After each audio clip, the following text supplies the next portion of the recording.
Good afternoon and welcome to this edition of the most colorful guides in Stockholm. My name is Alexander Volk and I am the most colorful guide in all of Stockholm.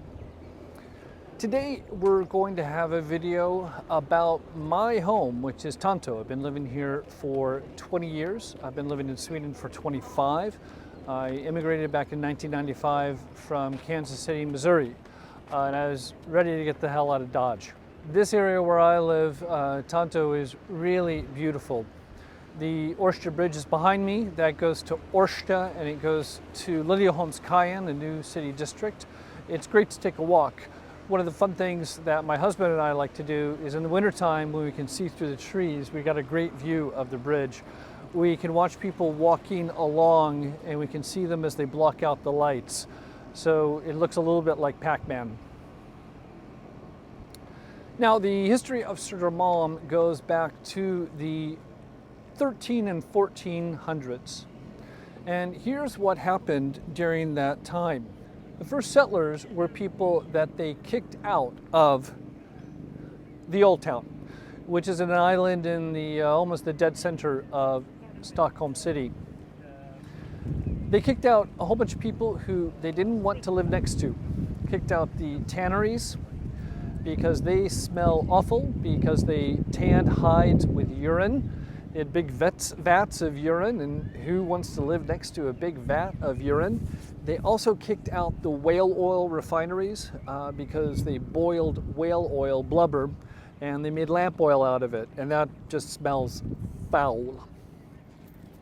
Kicked out the executioner. Nobody wants to live next to the executioner for aesthetic reasons. And they put him on a little spot that you can see in one of the most famous paintings of Stockholm, Vädersolstavlan from 1535. The history of Tanto, where I live, goes back to the 1660s. There was a landowner named Hans Tanto. Sometimes his name is spelled Danto, D-A-N-T-O, and sometimes Tanto, T-A-N-T-O-W. We dropped the W now. He's probably from or had some connection to the city of Tanto in West Pomerania, northeast of Berlin and southwest of Stettin. One of the claims to fame for Tanto is that the famous bard and one of the central figures of Swedish song tradition, Carl Michael Bellman, wrote a couple of songs about Tanto, and one of them is Epistle Number 53, and the other one is Epistle Number 81. These are Fredman's epistles, and these epistles are part of the Swedish canon. They're very famous. As a special treat on this first video about Tanto, we're going to see a beautiful performance of a couple of verses of Epistle Number 53 by my extremely talented colleague, Linnea Salai. She does some fantastic musical tours, and I highly recommend visiting her website. You can see a link down at the bottom of the screen. And without further ado, here is Linnea Salai.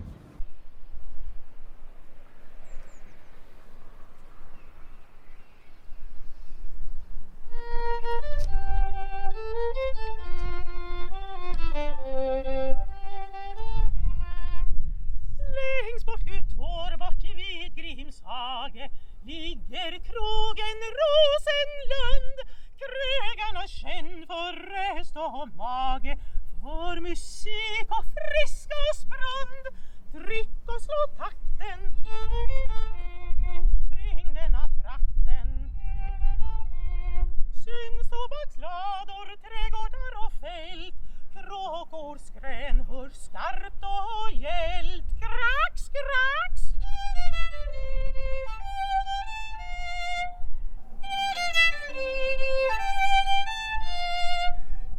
Utan både eld och lust och tanka, anfion i famnen far, blir då så trög som denna anka, här vid Tanto bommen går.